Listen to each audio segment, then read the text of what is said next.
අලුතින් ෆෝන් එකක් ගන්න ගිහින් රැවටුනාද දහස් ගානක් වියදම් කරලා ගත්ත ෆෝන් එක මාස 3 ස්ලෝවුනා නේද ඔයාගේ අවශ්‍යතාවේ 5G සපෝට්ද හොඳ කැමරාවත්ද ගේම් ගහන එකද හොඳ බැටරියත්ද ෆෝන් එකක් ගන්න ෆෝන් ෂොප් එකට ගියාම ඒ කඩේ කෙනා ලොකු නම්බර් වලින් මොනවද කිය විවිධ මාදිලේ ෆෝන් පෙන්න අපේ අතේ තියෙන ගානට මොකක් හරි ෆෝන් එකක් පටවලා යවනවා නේද ඉතින් ෆෝන් ෂොප් එකේ ඉන්න කෙනා මොනවා කිව්වත් අපි දැනගන්න ඕන අපි ගන්න යන ෆෝන් එක මොන වගේද කියලා.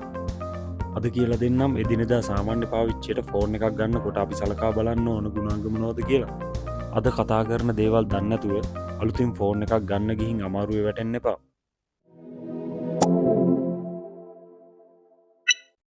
මුලින්ම කතා කරමු ඔයා ගන්න යන ෆෝන් එකේ ප්‍රොසෙසර් එක ගැන. ඔයාගේ ෆෝන් එකේ වේගයට මේකත් බලපානවා. 2025 දී සාමාන්‍ය පාවිච්චියට මිඩ් රේන්ජ් චිප්සෙට් එකක් තිබීම අනිවාර්යයි. උදාහරණයක් විදියට Snapdragon 7 Plus Gen 3, MediaTek Dimensity 8300, 8400, Snapdragon 7 Gen 3, Google Tensor G4 සඳහන් කරන්න පුළුවන්.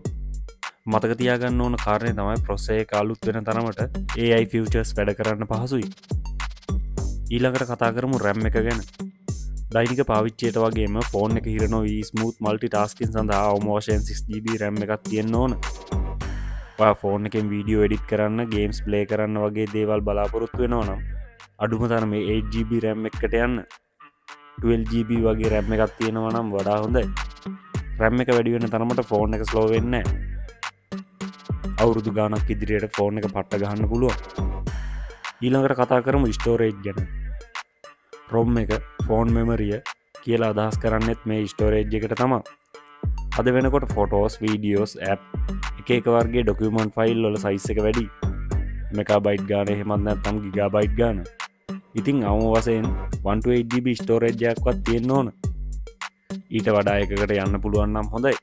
සමහර විට ඔයා ගන්න ෆෝන් එකේ ස්ටෝරේජ් එක පොඩි වුණත් ඒකට මෙමරි කාඩ් එකක් දාන්න පුළුවන් නම් අවුලක් නැහැ. කොහොම හරි ස්ටෝරේජ් එක වැඩි වෙන තරමට දීර්ඝකාලීනව වාසි. ඊළඟට බලමු ඩිස්ප්ලේ එක ගැන. ඔයා නිතරම පැය ගණන් ෆෝන් එක දිහා බලන් ඉන්න කෙනෙක් නම් අනිවාර්යයෙන්ම ඩිස්ප්ලේ එක වැදගත් පොයින්ට් එකක්. ඒ නිසා හොඳ ඩිස්ප්ලේ එකක් තියෙන ෆෝන් එකක් ගන්න එකත් වැදගත්. අද වෙනකොට අඩුම AMOLED හෝ LED ඩිස්ප්ලේ එකක්වත් තියෙන්න ඕන. මේ ඩිස්ප්ලේ වල කලර්ස් නියමයි. ඇස් වලටත් ලොකුවට අවුලක් නැහැ. LCD වගේ ඩිස්ප්ලේ හරියන්නේ නැහැ. ඩිස්ප්ලේ එකත් එක්කම බලන්න ඕන වැදගත් දෙයක් තමයි රිෆ්‍රෙෂ් රේට් එක.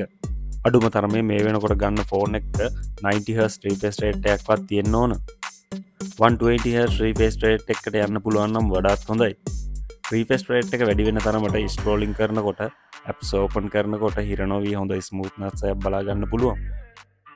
දැන් කතා කරමු කැමරාව ගැන. කැමරාව ගැන නම් ලොකුවට කතා කරන්න දෙයක් නැහැ. මං කියපු විදිහට ප්‍රොසෙසර් එකක්, RAM එකක්, ස්ටෝරේජ් එකක්, ඩිස්ප්ලේ එකක් සිලෙක්ට් කරගෙන එනකොට කොහොමත් සාමාන්‍ය මට්ටමක හොඳ කැමරාවක් සෙට් වෙනවා. ඒක සාමාන්‍ය පාවිච්චියට ගැලපෙනවා. ඔයාට ඉහළ ගුණාත්මක කැමරාවක් අවශ්‍ය නම් අනිවාර්යෙන් ෆ්ලැග්ෂිප් එකකට යන්න ඕන. ඊළඟට කතා කරමු බැටරිය ගැන. සමහර මිනිස්සු ඉන්නවා යන තැන චාර්ජර් එක අරන් යනවා. ඒ විතරක් නෙවෙයි, කොයි වෙලේ බැලුවත් ෆෝන් එක චාර්ජර් එකට ගහලා. ඔයාටත් ඒ වගේ අත්දැකීම් ඇති. නැත්තම් මේ වගේ අය ඕන තරම් දැකලා ඇති. ඉතින් 2025-2026ට ෆෝන් එකක් ගන්නවා නම් මිලියම්පියර් 5000න් උඩ බැටරියක් තියෙන ෆෝන් එකක් ගන්න. දවසක් බය නැතුව ඇද ගන්න පුළුවන්. දැන් මෙහෙම සීන් එකකුත් තියෙනවා. බැටරිය මිලියම්පියර් 5000ට වැඩි වුණත් වැඩක් නැහැ. ෆෝන් එක charge වෙන්න පැය ගාණක් ගත වෙනවා නම් අඩුම තරමේ පැය භාගයක් ඇතුළත 150ක්වත් charge කරගන්න පුළුවන් වෙන්න ඕන. ඒ නිසා ෆෝන් එකක් ගන්නකොට charging speed එක ගැනත් බලන්න ඕන. මම රෙකමන්ඩ් කරන්නේ වෝට් 30ට වැඩි charging speed එකක් සපෝට් කරන ෆෝන් එකක් ගන්න කියලා. දවස පුරාම කාර්යබහුල කෙනෙක්ට නම් මේක ලොකු උදව්වක් වෙයි. මතක ඇතුව Type C port එකක් තියෙන ෆෝන් එකක් ගන්න. ඊළඟට බලන්න ඕන දෙයක් තමයි connectivity. අනිවාර්යයෙන්ම 5G connectivity තියෙන ෆෝන් එකක් ගන්න. මම දන්නවා ලංකාවේ ප්‍රධාන නගර කීපයකට විතරයි තාම 5G තියෙන්නේ. ලංකාවේ තාම හරියට 4G තියා ෆෝන් එකෙන් normal call එකක් ගන්න බැරි තැන් තාම තියෙනවා.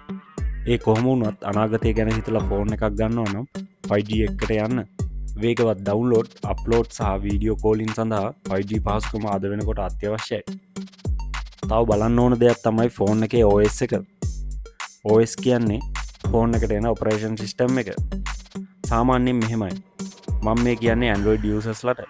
දැන් 2024 නිකුත් කරපු Android ෆෝන් තියෙනවනේ. ඒ ෆෝන් වලට ආවේ Android 15 OS එක. 2025 නිකුත් කරපු ෆෝන් වලට එන්නේ බොහෝ දුරට Android 16 OS එක. ඔයා තේරුම් ගන්න ඕන දේ තමයි අවුරුද්දෙන් අවුරුද්ද අලුතින් Android OS එකක් නිකුත් කරනවා. ෆෝන් නිෂ්පාදනය කරන සමාගම් ෆෝන් එක නිකුත් කරාට පස්සේ ඉදිරියට software update 2ක් support කරනවා, 3ක් support කරනවා, 5ක් support කරනවා කියලා කියනවා. ඉතින් ඔයා ගන්න යන ෆෝන් එක අනිවාර්යයෙන්ම බලන්න ඕනේ ඉදිරියට software update කීයක් වැඩ කරනවද කියලා. අඩුම තරමේ major update 3ක්වත් තියෙන්න ඕන. ඔයා 2025ට ෆෝන් එකක් ගන්නවා නම් අනිවාර්යෙන් බලන්න ඒ ෆෝන් එක 2025 නිෂ්පාදනය කරපු එකක්ද කියලා.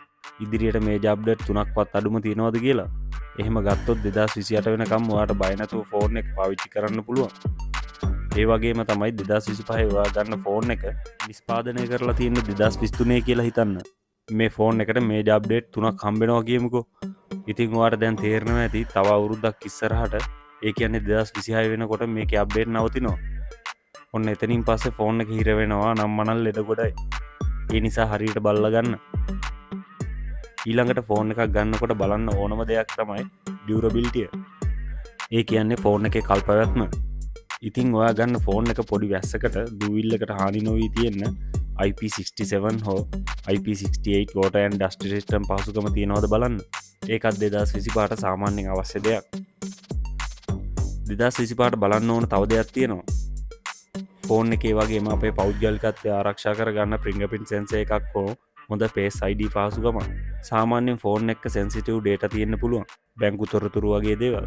ඒ වගේ ආරක්ෂාවට වගේම පහසුවටත් fingerprint sensor එකක් හෝ හොඳ Face ID system එකක් තියෙන්න ඕන. ඒක අද වෙනකොට සාමාන්‍ය දෙයක්. ඉතින් 2025 ෆෝන් එකක් ගන්න ඉන්නවා නම් මේ කතා කරපු දේවල් අනිවාර්යයෙන්ම තිබිය යුතුයි. හොඳම දේ ඔයාගේ අවශ්‍යතාවය සහ බජට් එක අනුව මේ ෆියුචර්ස් කම්පෙයාර් කරලා බලන එක. අද කතා කරපු දේවල් වලට අමතරව තව එකතු වෙන්න ඕන දේවල් තියෙනවා නම් මට මිස් වෙච්ච දේවල් තියෙනවා නම් පහලින් කමෙන්ට් එකක් දාන්න. වීඩියෝ එක වටනවා කියලා හිතනවා නම් ලයික් එකක් දාලා හර්ෂටෙක් channel එක subscribe කරන්න. තවත් මේ වගේම තාක්ෂණික වීඩියෝ එකකින් හමු වෙමු. ගිහින් එන්නම්. මං හර්ෂ. good day.